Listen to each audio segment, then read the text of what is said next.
What is up, YouTube family? Welcome back to my channel. If this is your first time here, then it's just welcome to my channel. Now welcome back. Go ahead and hit the subscribe button because you will not be disappointed unless you're a hater, because you know how haters be. Thank you for supporting me, and if you don't, suck my I am so happy to be back. My voice is sis is acting up. She is in and out. Like sometimes I talk normal, sometimes she sound like this. So we just gonna pretend like I sound normal for the sake of the video, and I'm gonna sip on this iced coffee and try to keep as much of her as I can. Y'all, if you follow me on Instagram, you already know. Leaving for the trip and returning from the trip was a nightmare. Okay, I have an early morning flight, and the night before we leave, my phone, the screen goes black. Like it's still working, but the screen is black. I can't see a thing. Can't see a thing. I can't unlock the girl. She not even doing the face recognition thing. It was a mess. So I went to bed stressed. Like, what if I don't wake up? What if I miss my flight? Then I remembered I had an Apple Watch, and I was just like, girl, you're just doing a lot. So I get off the plane. I had ordered a phone to pick up there locally, but I was like, you know what? It's 11 of us. Let me just go check into the Airbnb and let the girls in the house, and then I could just go off in my rental car and pick up my phone. I get there. I cannot log in to my email on somebody else's phone, nor can I log in to my Airbnb to get the reservation, like confirmation code for the resort. And they were just like, girl, how we know you? I'm like, I have this ID. They were like, we don't care about that ID. We need the reservation number. I'm like, oh my God, this is a nightmare. So I pick up my new phone. Y'all, I hate getting new phones because I hate transferring everything over. I just like my worn in, used to me phone. But sis is cute. Sis is real cute. I got the little gold iPhone 12 Pro, the smaller one, because I'm sick of those big ass phones against my ear. And on the way back, so I was being a little fat girl. And in between my connecting flights, I was in Washington, Reagan Airport. I'm hungry. It's like 1 in the afternoon. I haven't had a thing to eat. And I'm just like, you know what? I love pizza. I see a pizza place. I go over there with my carry-on. Now, let me just give myself this grace because this halfway is not my fault, okay? So, usually with carry-ons, you carry them on. But I was on these small planes with American Airlines.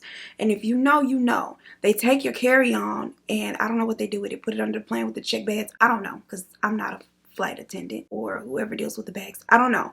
But they take our carry-ons, and it's like, if that's your final destination, you pick it up in the breezeway, and then sometimes, like if you have another flight, they'll just transfer it to your next flight. I was used to this happening, and so for whatever reason, between me being confused there, thinking they had my bag, and me being excited about the pizza, I left it there in the pizza place. I go get in line, order my pizza, girl, I paid. I go back and get me some water and some napkins. The sad part is when I got to my gate, I thought to myself while I was eating that pizza, I said, girl, where is your carry-on? And then the other little something in my head said, girl, you know they got your carry-on. Like they kept your carry-on to put on your connecting flight. And then I was like, oh yeah, that's right. And that was wrong.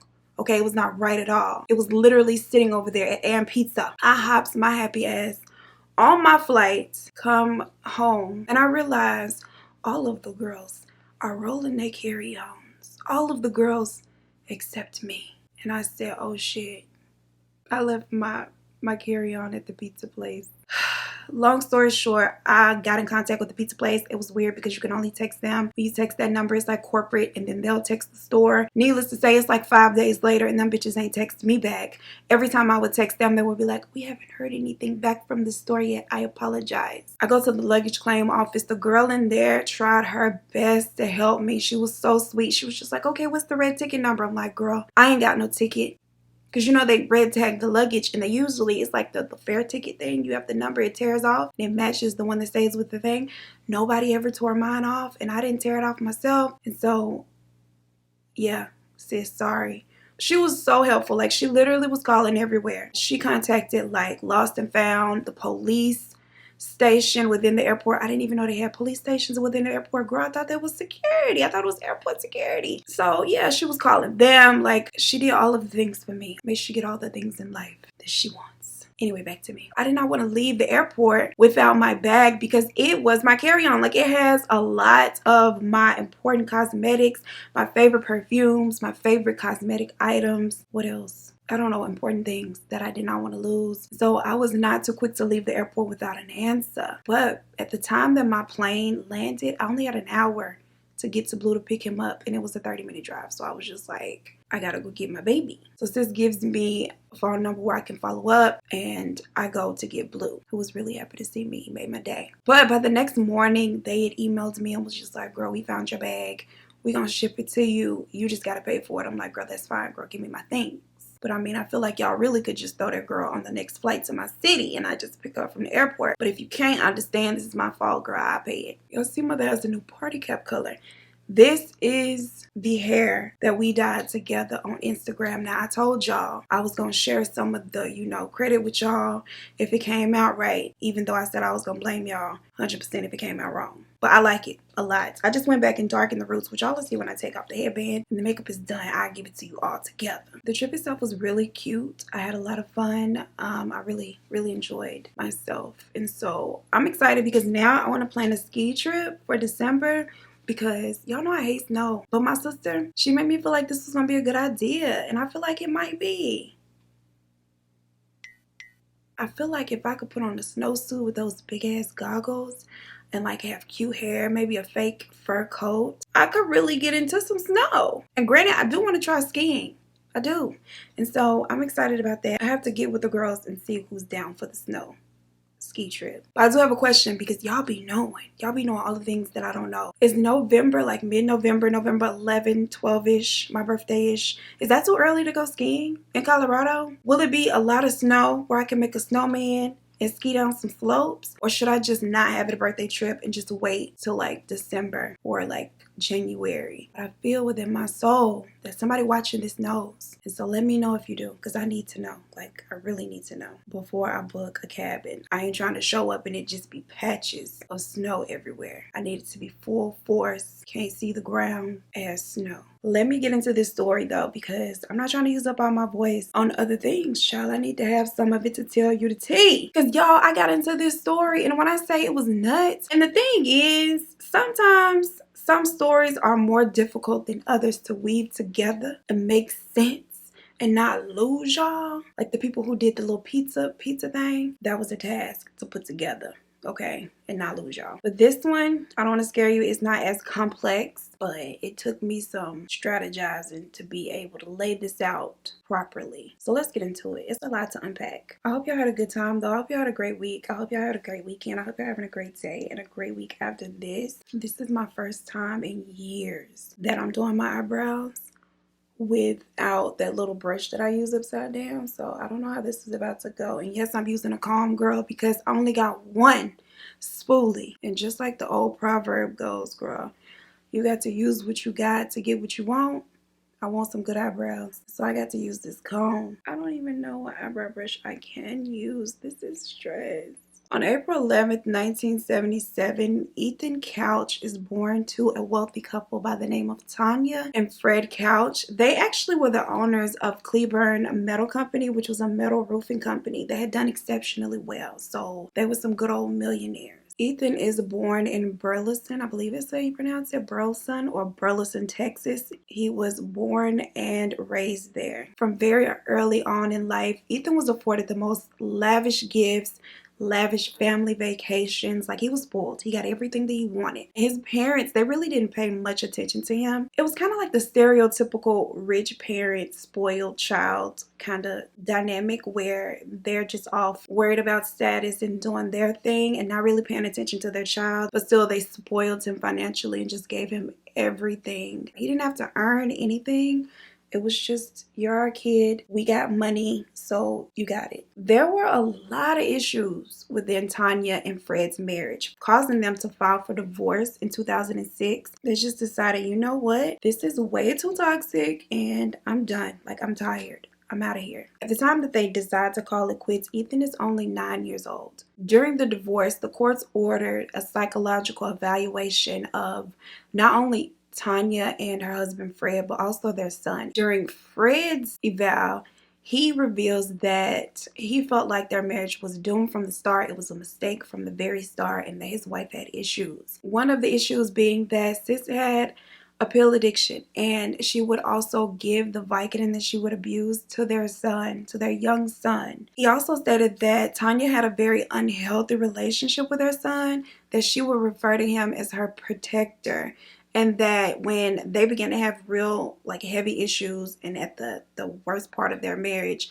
she had moved into a separate bedroom in the house. And not only that, sis moved a separate bed in there to go beside her bed for Ethan to sleep in. And so almost every night she had him sleep in there with her, and she would just be like, "You're my protector, Ethan." And he felt like that was weird and unhealthy. And I feel like that too. Like, girl, what are you doing? Now, according to Tanya, the marriage was over because Fred was very, very violent. He was abusive physically, emotionally, mentally, all of the things. Like, he was just a horror, terror to be around. The police had been called to their residence several times, but there were never any arrests made. He was just forced to leave the property. And so that's kind of how she justified having 9-year-old Ethan sleeping in the room with her and referring to him as her protector. But girl, what was he gonna do against a grown man? Like, that's just not okay to do.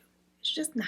Now, by the time they got to Ethan's eval, it was already evident that he was put in the middle of his parents. He was very obviously torn between the two. And not only that, whatever the conversation was that happened during that eval, it kind of solidified the fact that his codependent relationship with his mother was an unhealthy one. Like, it was quite concerning. But aside from those issues, they also know that he's a very polite and patient child. And if they could just, work on that codependency, he should be all right later on in life. The courts, they quickly established a visitation and split custody arrangement between the parents and Ethan, but child, they did not adhere to that at all. Tanya got to keep the 4,000 square foot ranch style house, which was the family house. And of course, Fred was forced to, leave and find shelter elsewhere.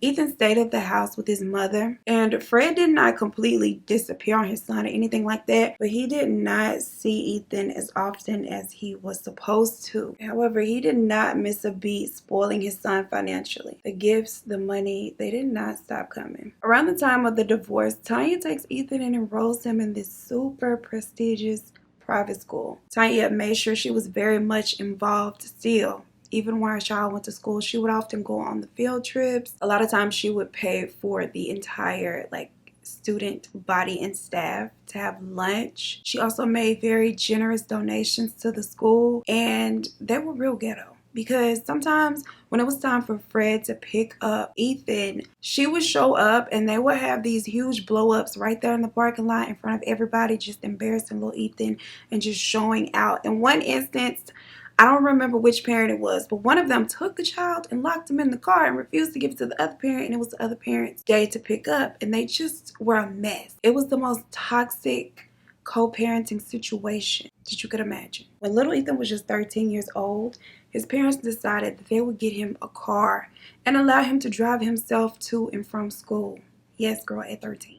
When the head of the school questioned this, Fred became very, very upset. He actually tells her that his 13-year-old son, Ethan, drives better than anybody he knew. When she stood firm in her concerns about not only it being illegal, but the safety of the other kids. You can't have a 13-year-old rolling up on the school grounds operating a big old car, girl, just about to mow everybody down potentially. Fred became very upset and very irate. He threatened to buy the entire school and either fire anybody who had an issue with his son driving to school or make their job just a living hell. He wasn't trying to hear anything she had to say. He was like, my son is going to drive, period. She, however, did not let up. She did not let him intimidate her into allowing this.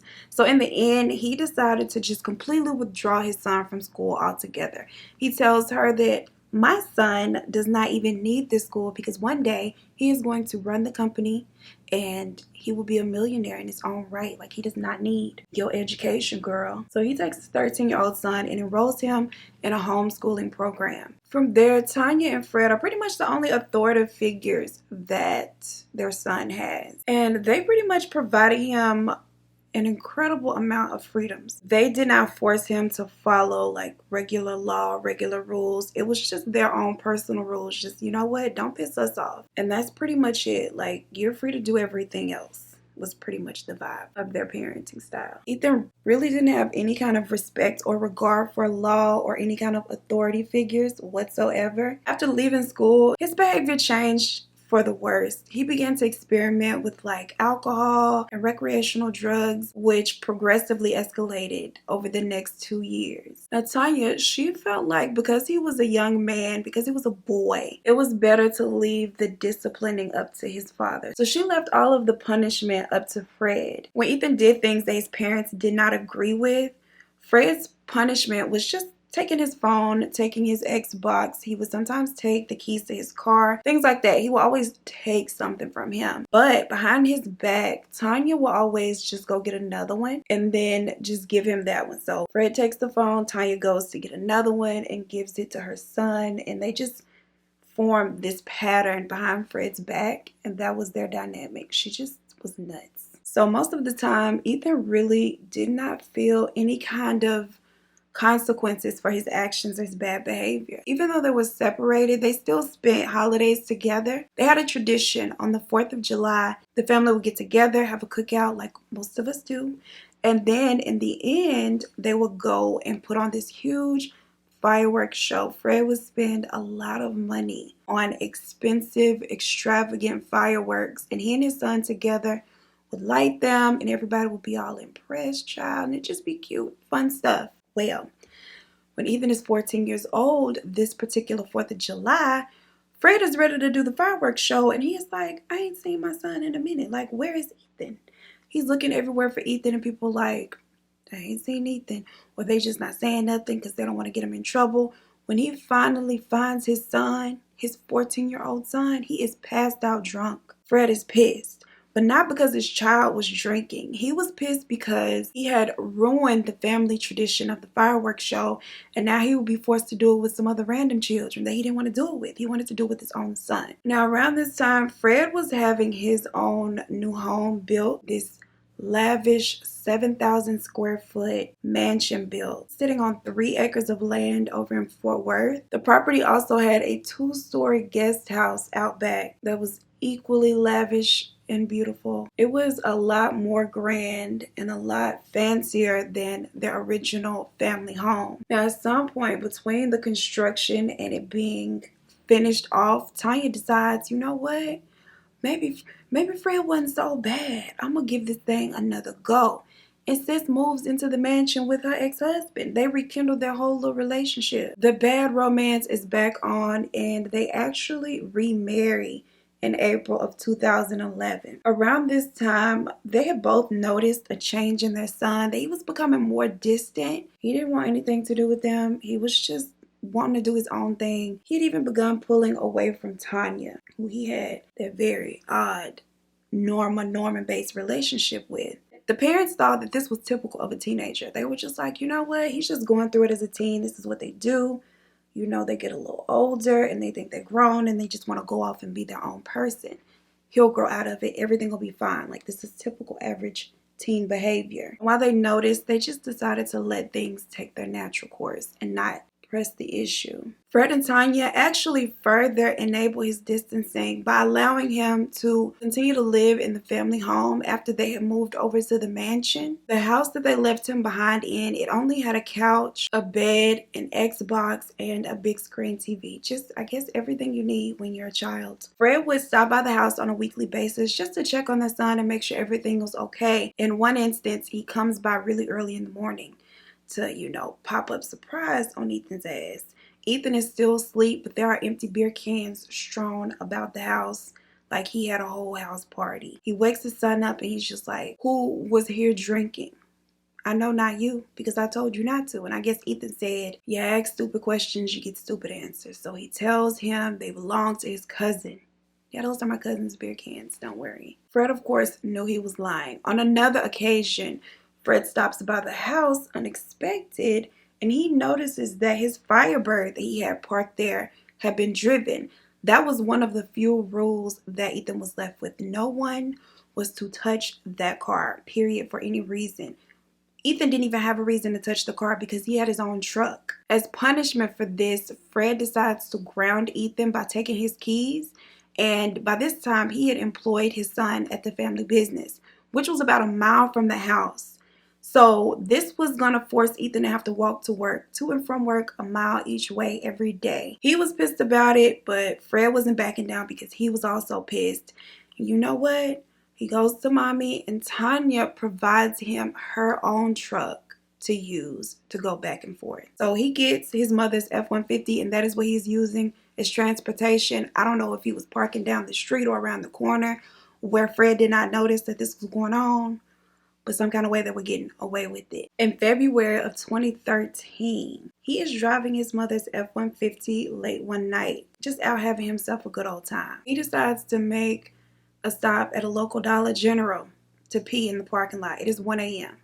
An officer sees him peeing in the parking lot and immediately comes over to see, what's going on, baby? Why are you doing this? And not only was he doing this, there was a 14-year-old girl unclothed and passed out inside of the truck, along with cans of Miller Lite and a huge bottle of Grey Goose. The officer asks him, what are you doing? And he responds with, what does it look like I'm doing? Child, look like you're trying to go to jail to me, honestly. But instead of him taking him to jail or juvenile, whatever he can take a 15-year-old, he calls Ethan's mother. Tanya immediately comes down to the scene. She sneaks away from her husband and slides down the road to see what's going on. She talks to the officer a little bit, and even though sis had broken like 16 laws, he is only given 2 tickets. One for being a minor in possession of alcohol, and also being a minor that obviously consumed alcohol as well. I'm sure sis rolled up with a checkbook. Like, you can't tell me nothing different. Tanya is pissed. She tells him to get his ass in the car. Do not tell his father about any of this. Do not mention it, because Fred will flip out on not only him, but her as well, because he's not even supposed to have her truck. And they pull off and head home, leaving the girl passed out in the truck. I know sis woke up the next morning so confused and probably a little mad, because I would be both. When Tanya was asked later what happened to the girl, she said, quote, that morning, her mom picked her up, I assume, I guess, I don't know. And that was just it. Like, are you nuts? Tanya paid off all of Ethan's court fees, court costs right away, and he was also sentenced or ordered by the court to do some community service and alcohol awareness classes, but he doesn't complete any of it. And when he gets in trouble for this, she steps up and says it is her fault that he didn't complete it because she had misread the online thing. In the months following this incident, his substance abuse, it kind of continues to snowball. He is now 16 years old, and he had been dating a 15-year-old girl from the neighborhood by the name of Star, off and on for a couple of months. But see, Star, she began to date Garrett, which was his best friend. And the 3 of them would hang out all the time. A lot of times they would hang out over at Ethan's house. Half the time they would hang out in the guest house behind his parents' house because they had more things going on. And then Tanya was also supplying them liquor there. So they would hang out there, get super drunk, and just have the time of their little teenage lives. Tanya didn't mind doing this as long as the kids would not make too much noise and bring attention to themselves, because if Fred knew they were back there doing this, he would most likely make an issue of it. So she was like, you know, just keep it on the down low. Nobody has to know, especially not Fred, because they ain't got time. Now, one weekend while the group of 3 is hanging out at the guest house having a drink, Ethan tells them of his plans of having a house party at his house where they can be alone and truly have some fun that following Saturday. But see, this particular weekend that they were talking about it, which was the weekend before, Star had way too much to drink. She had one of those moments like many of us have had where we're like, we're never ever drinking again. Let me tell you about the moment that I said I was never drinking again and what took place on that particular day. Here I sit 2 million drinks later. I will never in my life forget this. It was New Year's Eve. It was 2 other ladies, and then I have my niece, which makes this story even worse because my niece was much smaller. I was babysitting for my sister. So I decide we're going to play a game. I don't remember the logistics of the game, but I do remember it involved a deck of cards, and if you pulled the king, there was this big cup, like this tall cup, and if you got the king card, instead of taking like a regular shot, everybody had the opportunity to put inside that cup whatever they wanted to, how much of it they wanted to. We had vodka, we had Fireball, we had brown liquor, like we had just all of the things, moonshine, like we literally did not have any regard for life. I'll tell you that. Each other's lives, our own lives, none of the lives, okay? Because we took full advantage of our opportunity to put ridiculousness in that cup when it was somebody else's turn. We mixed moonshine, brown liquor, white liquor, like everything. And if we liked you a little bit and wanted to extend you a little bit of courtesy, child, we would just add you a little dash of juice on top, okay? Mother had got the king card. And that's just when my life really just turned upside down. I don't know if the saying is 2 sheets to the wind, 3 sheets to the wind. I don't know how many sheets, okay? But we were just gone. I'm not the type that throws up when they drink. But on this particular night, I felt it coming up. I said, oh my God. I go to the restroom and I'm inside the bathroom and it's just going everywhere. Like, I had no aim. It was the worst moment of my life, the lowest moment of my life. I was looking like Stan when he sees Wendy on South Park, okay? I was projectile vomiting all over the place. And I locked the bathroom door because I didn't want nobody to see me like that. And so when I finished, I'm just like, oh my God, I've ruined Veronica's bathroom. So I'm taking all of her towels at this point. Every towel that I can find, I am like using it to clean up. And then I just laid down on the floor. I don't know how long I was out for, but I woke up because my niece was tapping on the door and she's like, Titi, are you okay? And I'm just like, I am just the worst auntie ever. Like, look at me laid out on the floor, clinging to life. And my young niece, who I'm supposed to be watching, is concerned about me. So I'm like, okay, I gotta pull it together. I take all of the towels that I used to clean up and I wrap them up in this big towel. So I walk out and I'm carrying it like this. As soon as I open the door, Veronica's like, oh my God, you had a baby? For a split second, I believed that shit. I considered it. I was just like, did I have a baby? Then I realized, like, girl, no, these are your towels, all messed up. All of this came out the top, child. It didn't come out the bottom. When I went down the hall, all I could smell was liquor. I wanted to throw up again. And I said, I'm never drinking again in my life. Ever. Here I am, 2,463 drinks later. Needless to say, Miss Star, she was having one of those moments where she was just like, you know what? I've literally drank too much and I'm never drinking again. So y'all could have that party. But it was her new bae, Garrett, his birthday, which was also her ex-bae's best friend, so she got to be down with the celebration. They also had another friend who was getting ready to leave for the army, so it was a lot to celebrate. Now, whether or not sis dated him too, I don't know, child. Probably, but I don't know. Whatever the case, she sworn off drinking, but she agreed to go to the party to celebrate these events. Now, this Saturday rolls around, and both Garrett and Ethan worked at Fred's company that day. So they get off work, they go and pick up Star and swing by the house. On this particular day, Ethan is driving his father's F350, his supersized F350, because his own truck is in the shop. They get to the house, he and Garrett both go take showers to get, freshened up, ready for the party. They post party invites all over social media, Twitter and Facebook, because they really don't have too many friends. So they're just like, you know what, anybody, somebody come, like help us celebrate. Come one, come all. Their friend Avery, he is the first to come over. And when he gets there, he's just like, it's time to turn up. Let's take shots. They all start taking shots of liquor, all of them except for Star. They eat, they do some more shots, and now it's just the 4 of them. Nobody else has really shown up. So Garrett is like, hey, I got some friends that can come, but they don't have a car. So we would have to go pick them up over in Keller, Texas. The 4 of them hop into the truck and they head toward Keller. Now, Ethan is driving, and when he sees this big, huge, freshly mowed field, he cannot resist the urge to pull off the road, pull into the field. He is doing donuts, okay, drunk as hell. Star is pretty much like, baby, no, like this is not the vibe. You have to stop. Even though he had already obviously lost Star to Garrett, he still could not resist the opportunity to show out for her and like try to impress her in any way that he could. So he was just doing a lot. He was doing the most. The group make it over to pick up the 2 other guys, and they make it back to the house. They're partying, they're listening to music, and just enjoying the night. They had previously discussed and decided that everybody's going to spend a night at the house, and so there were no reservations about how much they drank. Like, they are literally drinking their weight in alcohol. They're mixing. They're doing all of the things with the intention of just passing out at the end of the night and figuring out the rest in the morning. That is until little Miss Star, who is not having fun, because it's not really that fun to watch drunk people do drunk people things. You know, it might be funny and entertaining for a little bit, but when you have a bunch of obnoxious young folks being obnoxious, then it's not fun for long. So this is where Star is in her mind. She's just like, I'm kind of over this. I want to go. And not only that, sis realized that her menstrual cycle had begun, and she was not prepared for this. And this is Ethan's house. He only got an Xbox, a couch, a TV, girl. He ain't got no tampons or no pads. He wouldn't even have a reason to.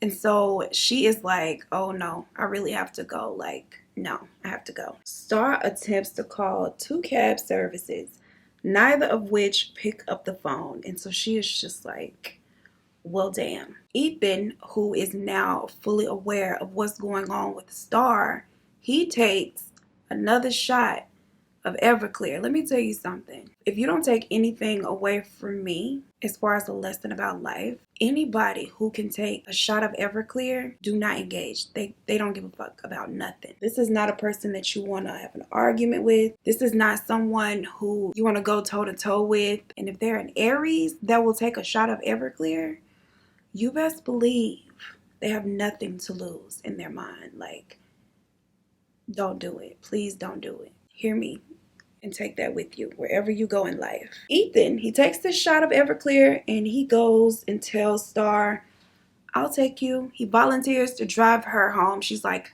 hell no, you're too drunk. There's no way. He then tells her it's a store, a little convenience store, about a mile up the road. He could run her there if she's, too afraid for him to take her all the way. And she's like, well, that sounds a little safer than all the way home. Maybe we can scoot down the street a mile and be fine. Now, the problem Ethan had was these kids that they just picked up in Keller, Texas, he had just met them that night. So he did not feel comfortable leaving them alone in his home. Garrett was not about to let him go to the store alone with Star.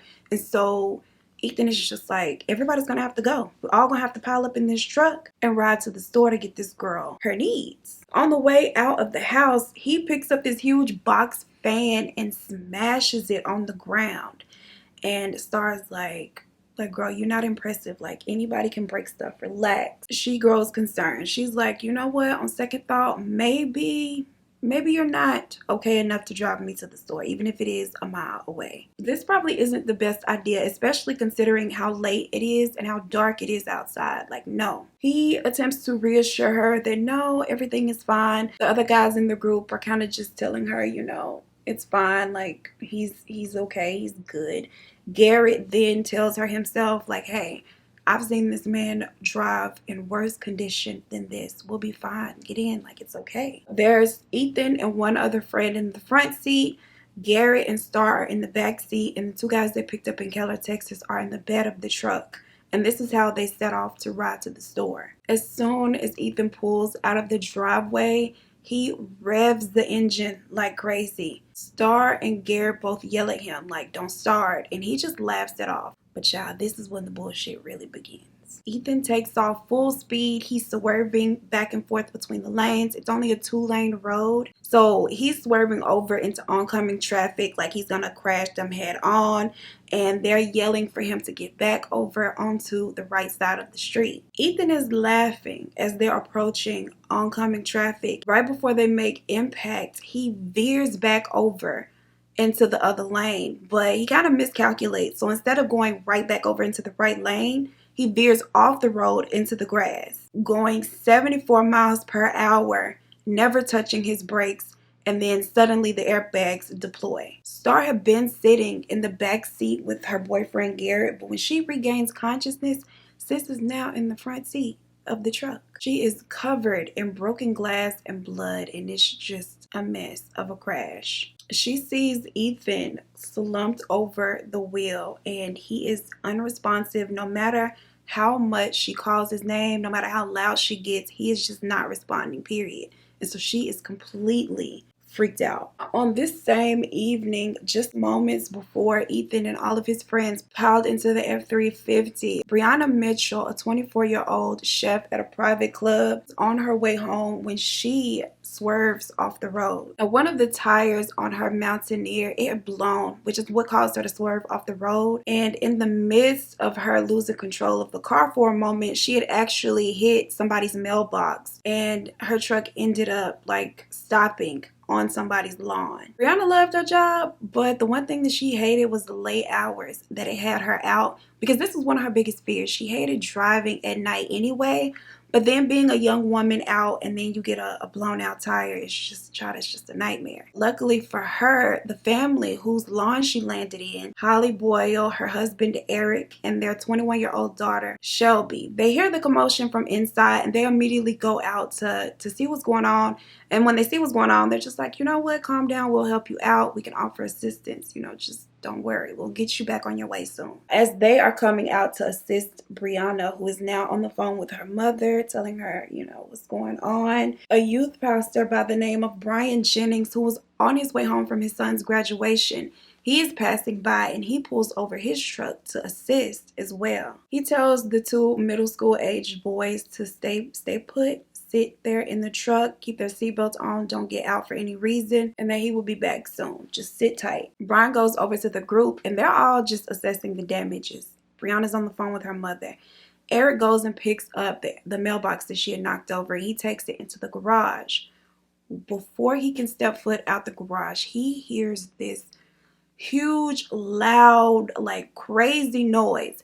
It was so loud that people who were a half a mile up the block heard it. And some of the neighbors that heard the sound within their house thought that it was an earthquake going on. Like, that's how loud this noise was. Eric comes running out of the garage to see what's going on, and he is horrified to see the aftermath of a red Ford F-350 going over 74 miles per hour, veering off the road and smashing into not only Brianna's Mountaineer, but Brianna, his wife, his daughter, and the youth minister that had stopped to help, killing them all. And not only that, it had then hit the minister's truck that was parked on the side of the road with the two boys in it, and then flipped into a tree. When the youth minister's truck was hit, it was sent into oncoming traffic and then hit. So the two boys inside of the truck were also very badly injured. Dispatchers received 7 different 911 calls at the exact same time describing what had happened. The calls were so disturbing. And one of the witnesses is there saying that it's kids laying in ditches, kids laying in the street, it's car parts, body parts everywhere. You can hear moaning in the background of people moaning in pain. And none of the callers could answer the question as to how many people were hurt. They didn't even know. They couldn't even tell. When the authorities and paramedics arrived, the smell of burnt rubber and gasoline just filled the air. There were pieces of mangled metal and remains scattered over nearly 300 feet of the road. It was bad.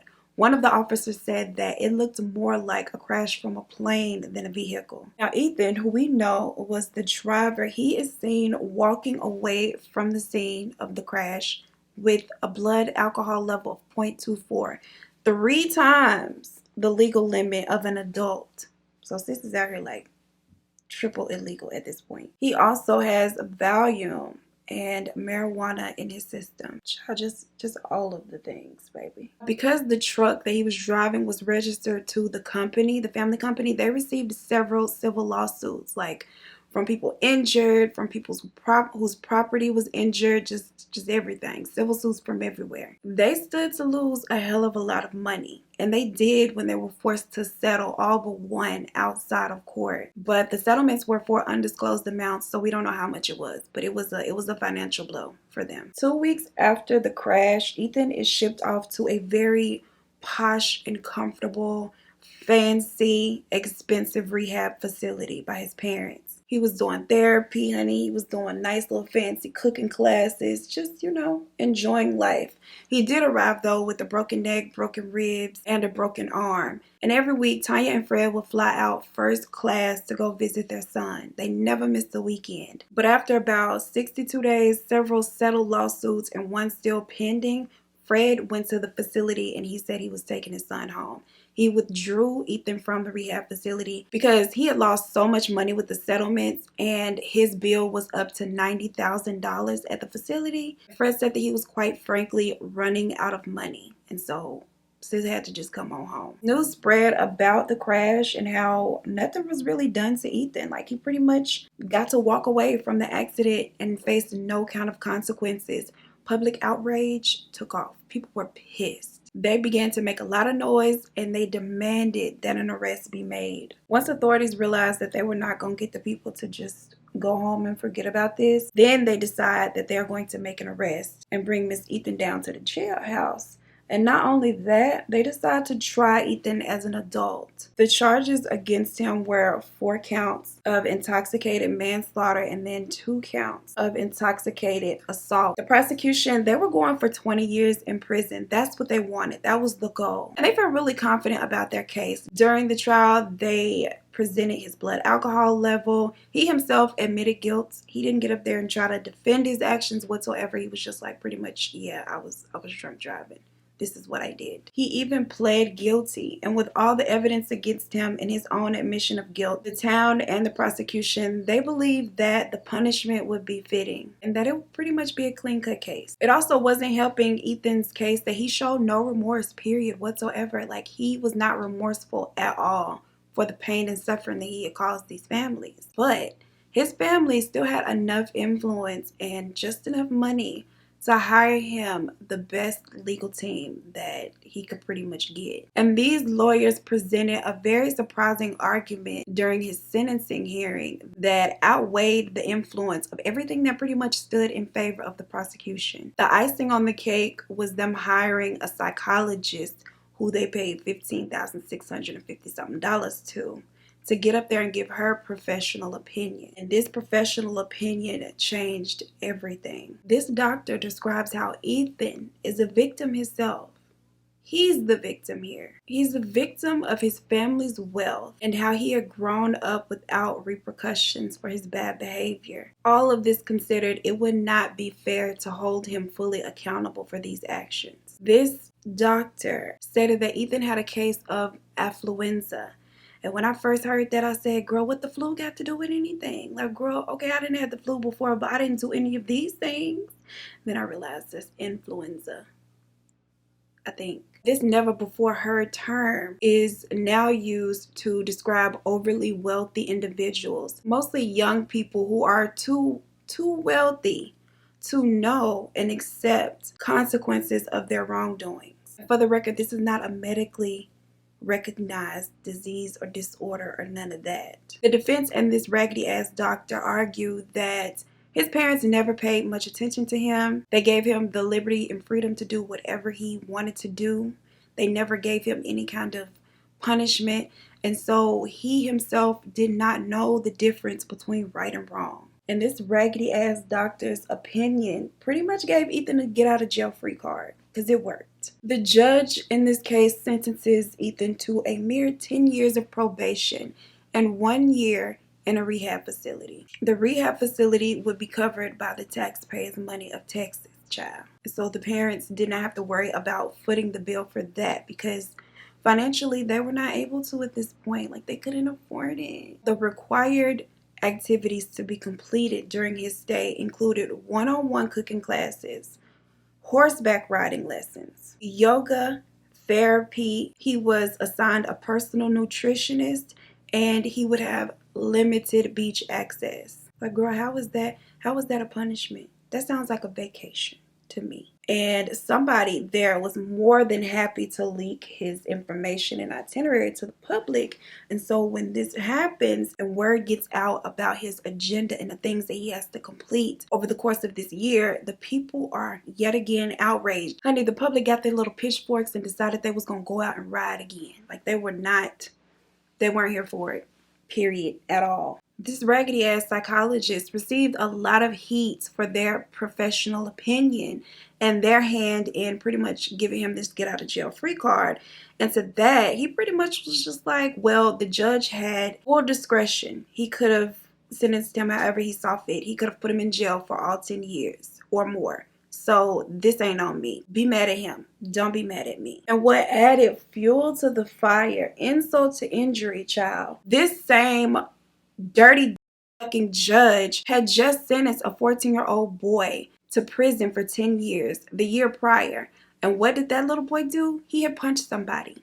Now, granted, the person he punched did fall, hit their head on some pavement, and then because of that injury, they died in the hospital 2 days later. That judge said that that little boy was responsible for the person's death, and so he sentenced him to 10 years in prison for that. The difference between Ethan and this little boy is the fact that Ethan is a rich white kid. That little boy was an average middle-class black child, and so the public felt away. They did. They were like, you know what, judge? You really tried it. Like, this is obviously not okay. 10 years probation and 1 year vacation for plummeting F-350 into 6 people, killing 4 and injuring 2.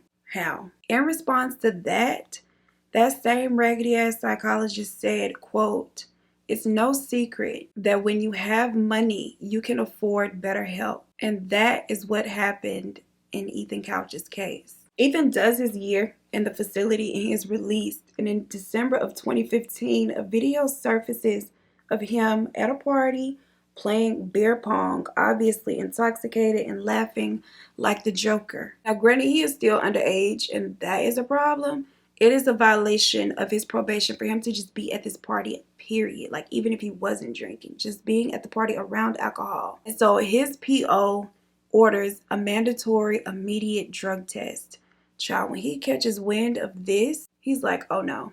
Oh no, no, no. He calls up Tanya, his mother, his saving grace. And Tanya is like, don't worry, my sweet son, I got you. She immediately goes and withdraws $30,000 cash from the bank, purchases 2 one-way tickets to Mexico, and flees the country with her son. Child, please. My mom would have been like, girl, I don't know what you gonna do. She tells her husband, Fred, that he will never see them again, that this is goodbye. She's going to live it up in Mexico with her son. They'll never catch us. And they are living it up. He takes some of that $30,000 cash and he is having the time of his life. He's over there drinking. He is in the strip clubs almost every night. And then right at that week mark that they have been there, he decides to order a pizza in his own name. And that was the downfall of that girl. It was my downfall too, honestly, in the airport. But this ain't about me right now. I'm just saying I can understand how pizza can just derail your whole life, which is what happened to Ethan. Ethan ordered that pizza in his own name, thinking that the Mexican authorities would not be after him or on the lookout for him, and they very much were. So instead of that pepperoni, the popos showed up, arrested him and his mama. Within a couple of days, Tanya is deported back to the U.S. Ethan, however, spends nearly a month over in Mexican jail, which, being a former fan of Locked Up Abroad, child, that just warmed my little piece of heart. But he is eventually deported back to the U.S. to face his charges, and when he gets here, he is only sentenced to 2 years in prison. In 2017, just days before his 21st birthday, he is released back into the world and given his freedom papers. He was on probation, but that was it. His probation ends in 2024, so he got, 7 years probation? Tanya, she eventually posts her $75,000 bail, but sis was sent right back to jail not long after when she violated her parole by failing a drug test because she just couldn't leave the drugs alone, child. And that is pretty much the end of his story. He's still out there somewhere, girl. Probably looking bad and doing bad things. I don't know. Y'all, Blue got me a little concerned. This is the thing. This is my second time boarding him. When I picked him up the first time after boarding him for like 3 days, he had an attitude with me. He was not here for it at all. He was very much obviously upset. It took him a couple of hours to come around and show mommy love. This time when I picked him up, when I first got there, he was so excited. Like, he was so happy playing with the people.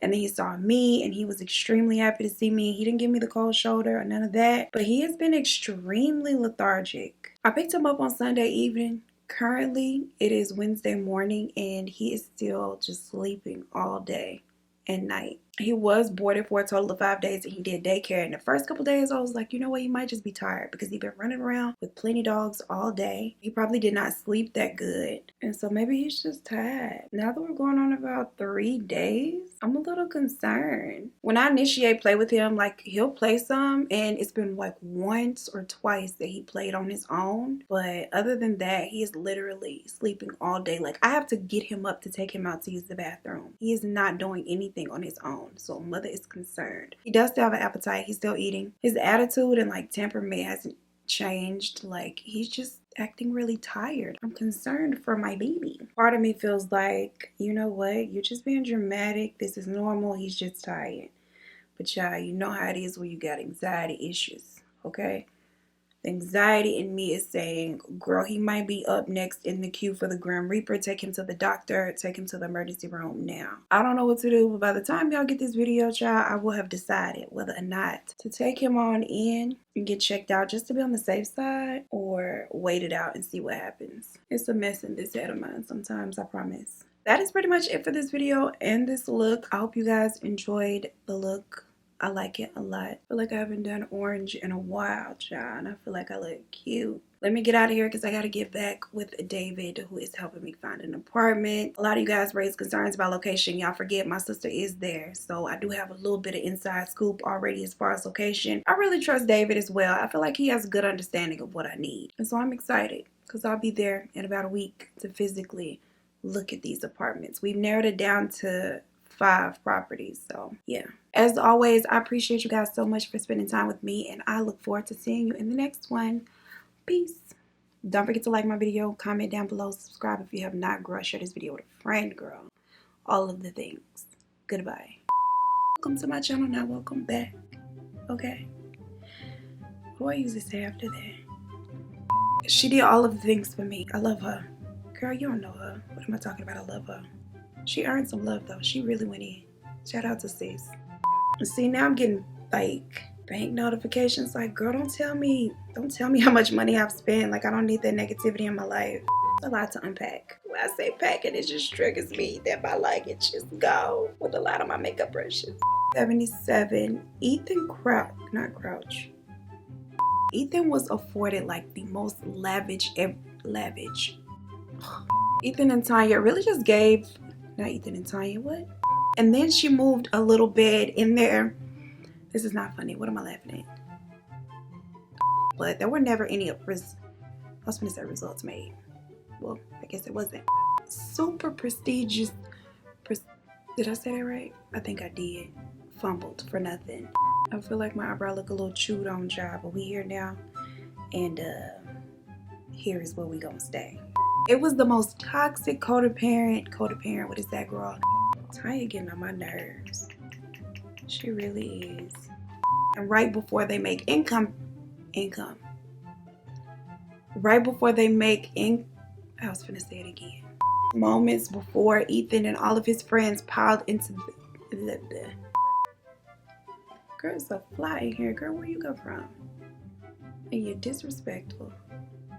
When the authorities and not big purr. And not only alcohol, sis also has faced some kind of repercussions for his accents. What is that? His actions. I was gonna say it again. What is going on? The psychological, what? This raggedy ass psychologist. Bullshit the horse shit. No, that's not the same. Child, I was about to say, is that the same animal? But a bull is a cow. I'm so slow. Oh my God. I knew that. I'm just saying, right off the bat, I automatically thought, like, wait a minute, girl, that might be the same animal, but it's not. Don't come for me. Ethan took his behind right on down to Texas. Not Texas, girl. I'm thinking about my move. I just got an email from my apartment hunter. Girl, got me just all messed up in the mind. Now, within a couple of days, Tina. Baby, why he got this wig on? That's what I want to know. Why you got this wig on? Why is your hair like this? That's also a crime. That's a crime in itself, honestly. And that is pretty much... Oh no, girl, why y'all let my lash glue dry? Oh my God. Y'all just didn't tell me nothing, baby. Y'all ain't say, girl, sis, your lash glue.